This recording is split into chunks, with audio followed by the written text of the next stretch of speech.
Hey guys, 1776 or bust. So, I wanted to make a follow-up video because apparently some people got upset with my EDC video that I made. I think some people got upset because I wasn't really being serious about it. So today I'm going to make another video that's a little bit more serious, and hopefully you get something from this as well. So today we're going to be talking about my bug out bag. Obviously anybody who's really prepared for the worst obviously is going to have a bug out bag. So I'm going to show you my bag. I'm going to show you some of the things that I take with me. And then at the end of the video, you guys can leave comments to see what you would take. So let's start off with the first thing, and let's start off with the bag. So the bag, as you can see, very sizable. It is in a digital cam, woodland camo.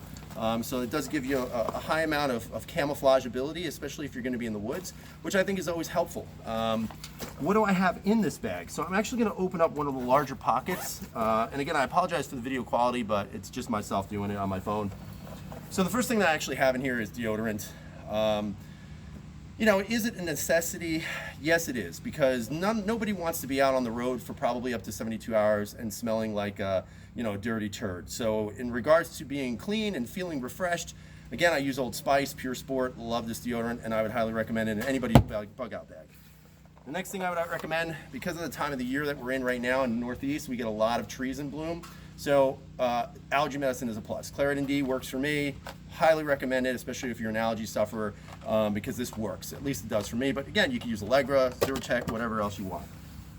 One of the most other important factors that people disregard, which I think is absolutely necessity, toilet paper. That's right. Remember, you're going to be out for maybe 72 hours, and I'm pretty sure during that time frame, you're going to have to take a shit. And if you need to go poo, you don't want to use leaves, you don't want to use a rock, and you don't want to use your hand. So get some toilet paper. Again, I like 2-ply Angel Soft. It works really well. Let's see, what else do I have in my goodie bag? Now, in regards to food, I've got a couple of staple items that I think everybody would agree works. And the first one I'm going to show you, which I actually think is great, is cornflakes.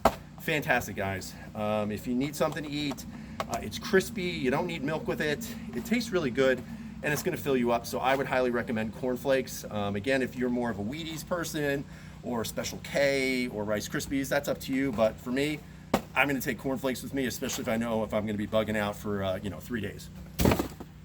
One of the other things that I definitely recommend, bread. Now, the interesting thing about bread is, first off, it's going to fill you up, and you can use it for breakfast, lunch, or dinner, or all three. You can put things on it if you want to bring some jam with you, some jelly, or even peanut butter. You're going to get a really hearty meal out of that. So I do recommend bread. And here's the upside of bread, guys. If you keep that bread and it starts to mold, you can actually scrape off that mold and put it on a wound, because it's actually forming into penicillin. So you can actually create penicillin with this as well. So that's for you guys, especially with, I know a lot of you carry your tourniquets and all that other stuff, but don't forget penicillin, super important.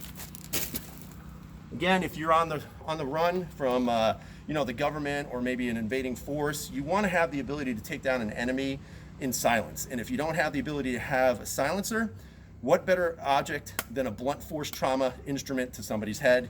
Again, this is my Billy Club. It's got some paracord on here as well, because paracord could be used for an important factor in regards to making a shelter or lifting heavy items. But again, blunt force objects, excellent option instead of guns.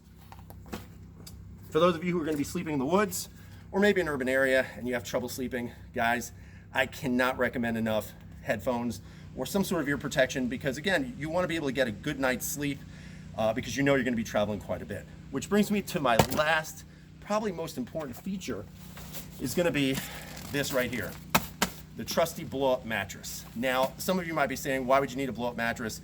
If you're a guy like me who's had back problems because you've carried heavy stuff on your back for a long time, this comes in very handy, because you're going to be sleeping on maybe concrete in the woods somewhere, on some rocks. So if you have an electrical source, you can actually blow this up with a pump. And if you don't have the pump, then you can blow it up yourself manually. And again, since you're going to be out on the run for a couple of days, you've got nothing but time anyway. So you can blow this up, takes a couple of hours, but you're going to be good, and your back is going to love you for it later on. And again, keep in mind, I know some people may say this adds really additional weight to your pack. But at the same time, we all know people who are gearing up for bugging out are physically fit, so they will have no problem carrying this with their pack.